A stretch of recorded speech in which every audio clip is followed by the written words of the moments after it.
На днях в поселке Сангар прошел третий слет учителей и педагогической общественности Кобяйского улуса от съезда к съезду. Педагоги, учителя, воспитатели и директора образовательных учреждений обсудили новые технологии в организации методической работы. Лучшие педагоги стали обладателями серебряного глобуса. Подробности у Татьяны Владимировой. За время слета были представлены лучшие педагогические практики, мастер-классы и открытые уроки лучших педагогов и воспитателей Кобяйского улуса. Такие поездки дают мне возможность высказаться. Потому что если бы я был, предположим, не победителем, например, конкурса «Учитель года Республики Саха-Якутия», навряд ли у меня была такая возможность распространить свой опыт, услышать других, увидеть других педагогов, увидеть их опыт, показать что-то свое.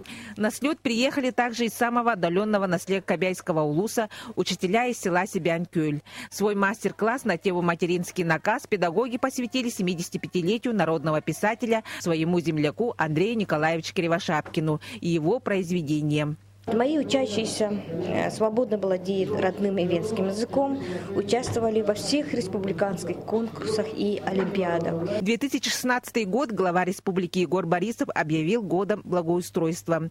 Поэтому актуальным являются образовательные проекты, которые поддерживают облагораживание территории. На пленарном заседании слета начальник управления образования Кобяйского улуса Егор Васильевич Полятинский объявил, что с 2016 по 2018 годы в улусе пройдут под эгидой развития образования. Сегодня к образованию вообще предъявляются серьезные требования. Сегодня появляются новые вызовы, новая экономическая ситуация требует именно компетентных, высококвалифицированных специалистов.